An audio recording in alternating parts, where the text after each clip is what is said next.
back. If you're new here, my name is Jen. Just want to say thank you for stopping by my kitchen. If you're not new here, I want to say thanks for coming back again. Today we're going to be making some cheese danishes, and I had a thought. A few videos ago I did some chocolate cherry jam, and I thought, I think that jam would be really good inside of a cheese danish, so that's what we're going to do today. I'm just using store-bought puff pastry. If you have the ability and the technique to make your own, by all means, make your own puff pastry. But for me, I just needed something quick today. So this is cold. I just pulled this out of the refrigerator, and all I'm going to do is run my rolling pin across it just to kind of smooth out some of these wrinkles from being in the wrapper. This is a really easy recipe, and I think it's going to be pretty delicious. Doesn't require a whole lot of ingredients. And I think anybody could probably do this. Now, you can make just one giant Danish and get all fancy, fold the sides over. I think I'm going to make individual ones. If you've been here, you know I have a really big family, and they're all really good eaters. And I think for us, it would probably be easier to just have individual servings. So that's what we're going to do.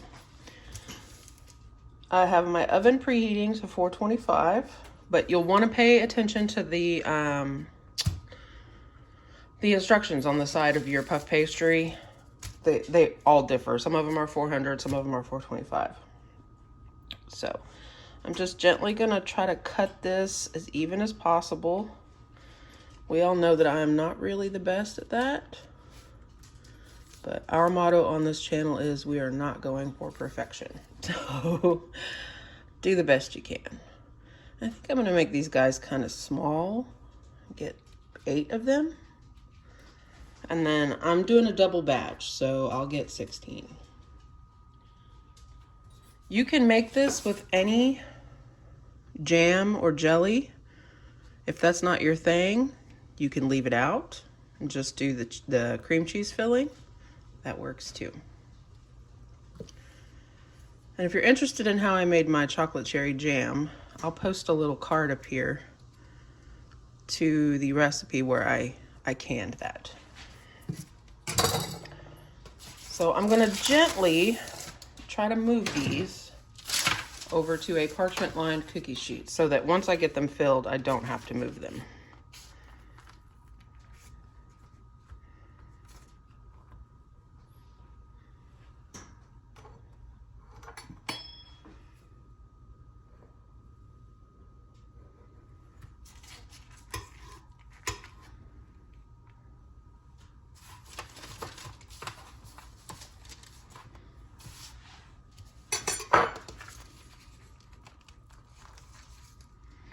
I would just use the parchment that they came on, but it's a little wet on the back where it was hanging out in the refrigerator.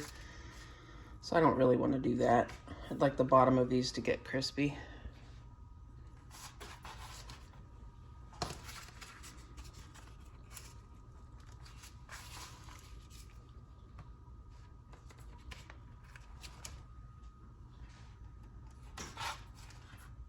So let me get all of these moved, get my other puff pastry cut up, and I'll be right back. Right. Once you get them all cut out into whatever shape you want, you're just gonna, I'm using a butter knife so that I don't cut all the way through, but I'm just gonna make a line, just a rectangle shape. And the center portion of this is where we're gonna fill, and it won't rise up. The outer edges will rise up.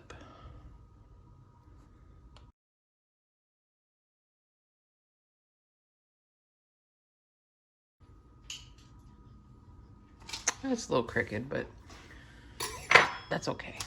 All right, so I'm just gonna set these to the side, and we're gonna work on the filling. Okay, for the filling for a single batch, you're gonna need 1 block of softened cream cheese. I'm doubling it, so I'm gonna use 2. If I have leftover of the filling, I have more puff pastry in the fridge. I can just go ahead and make some more and freeze them. I'm gonna get both these added in. And I'm using my hand mixer today instead of my stand mixer.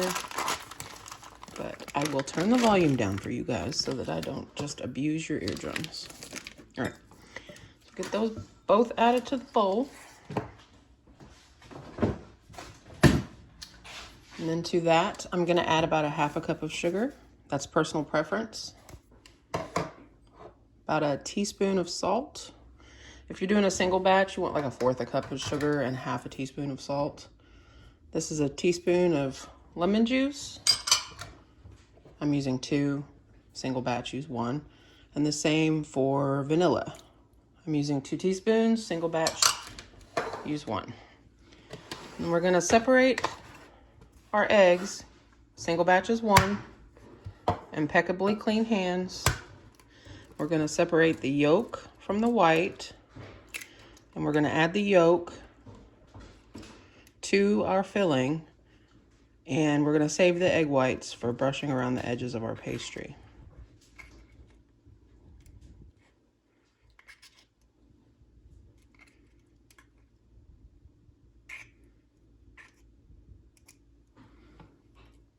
So there's one. Do it again.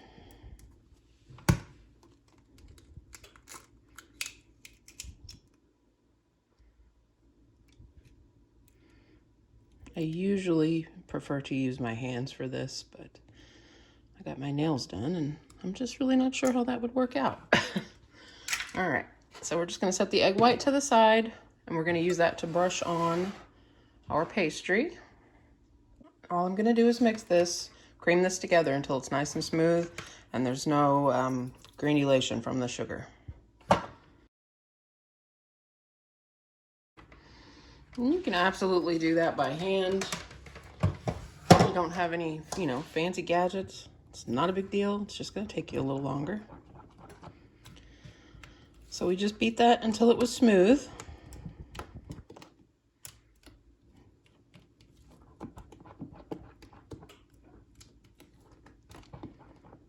And now we're gonna put together our pastries.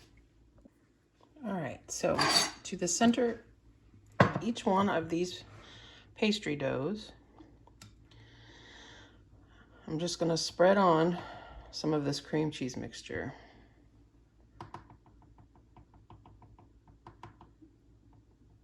If you find that this is too loose for you, too runny, like it's trying to run off, you can throw it in the refrigerator for a little while, but just know it may make it a little bit more difficult to spread.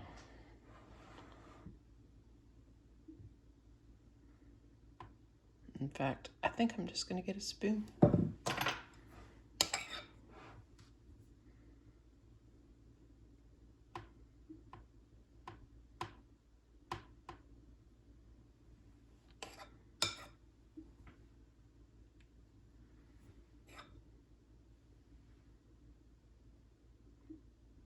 And then all we're gonna do when we're done with this part is just put a little bit of our jam on the center of it,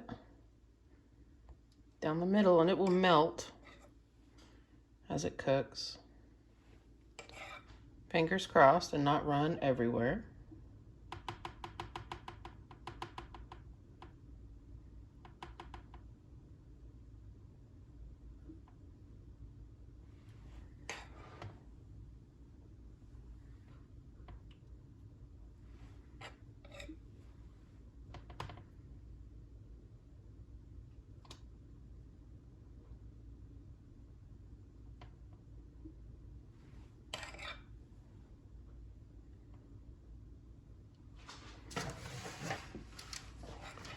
It wouldn't all fit on one pan for me, so I pulled out another cookie sheet.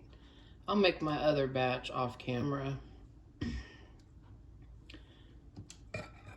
after these are finished, so you don't have to watch me do all that. I don't know, maybe I'll get fancy with the other roll of puff pastry. We'll see. We'll see how I feel. It's a whole mood.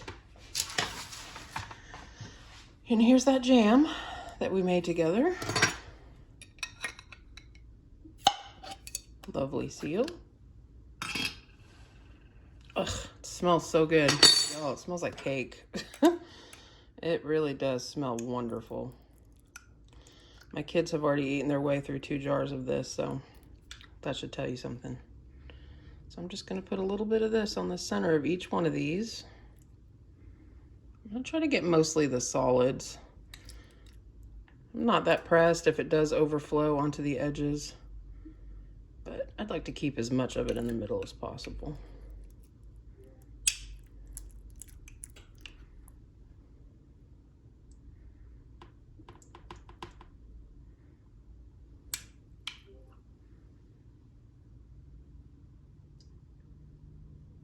It's pretty chilly in my house, and you can see that this jam is trying to set up in the jar just straight out of the pantry, not even with any refrigeration. I'll definitely be making more of this. I'm hoping I can catch cherries in season this year and make it with fresh cherries instead of frozen. Hopes and dreams and goals. So now I'm just gonna go around the edges with a little bit of this egg white to give it that pretty color that we want. Some of these, my cookie sheets are warped, so all of the juice is running to one side, but that's okay. I'm just gonna paint some of this egg white around the edges where I can.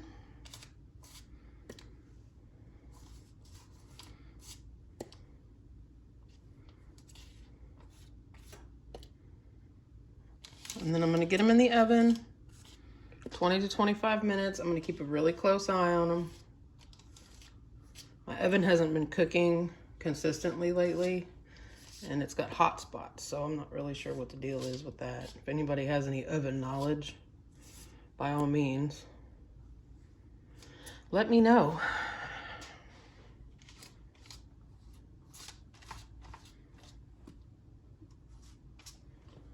All right, gonna get these guys in the oven. I think with this other one, I'm gonna do a whole one just to see what it looks like. Got it crooked on my parchment.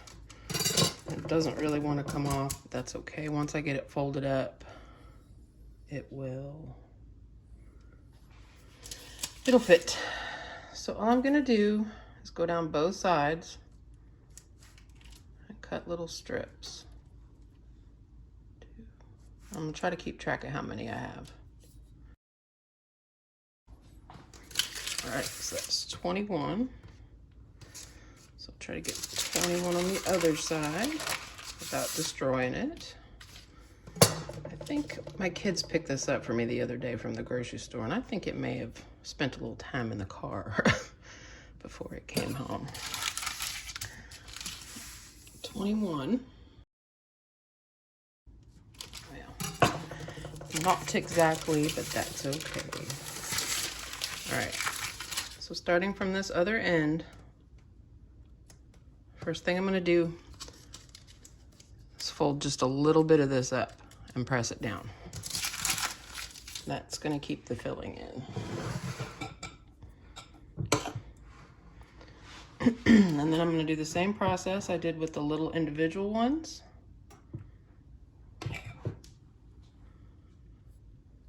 Cream cheese filling, spread it out.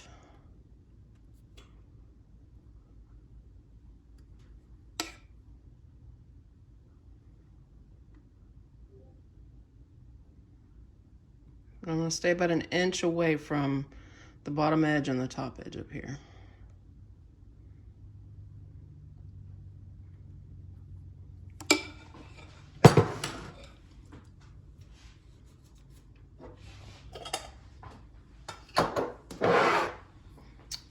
I'm gonna open some more jam.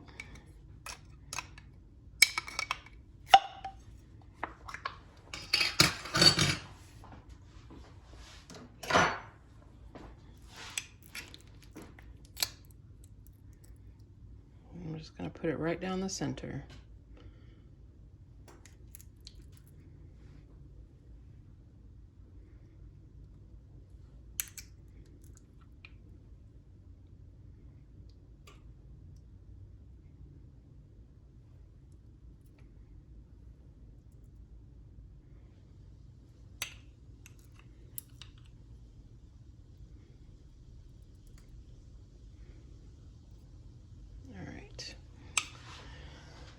Now we're just gonna fold the edges over.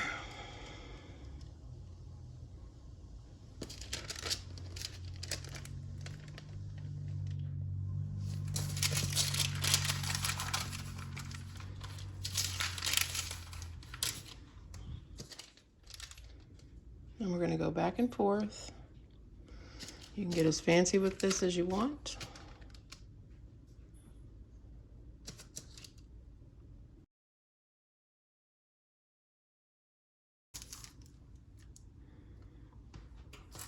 When we get down to the last two, you want to fold them up and tuck them under. And then fold the end up and pinch it.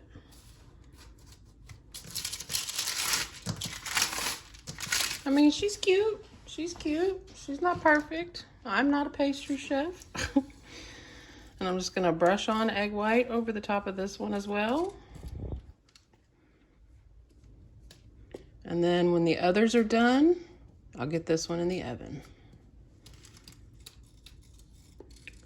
So stick around and I'll see you guys in just a little bit. Just a few seconds for you.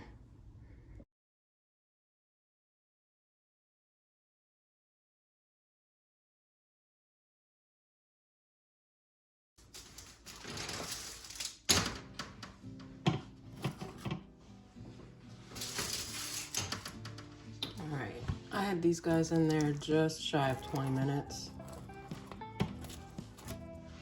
And I'm gonna go ahead and put the big one in there, the one I did all in one piece. And when that one's done, I'll come back and show you what that looks like.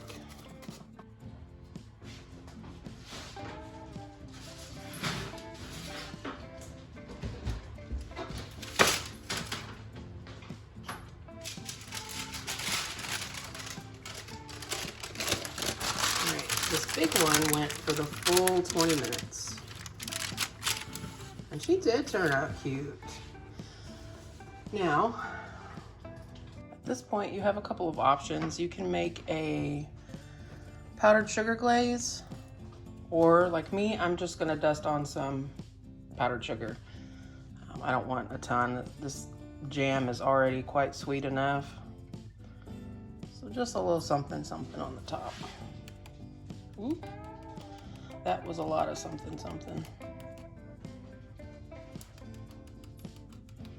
I think that the braided one turned out beautifully, so when I make another one, using up the rest of that filling that I made, I'm definitely gonna do it like this one again. That is so pretty.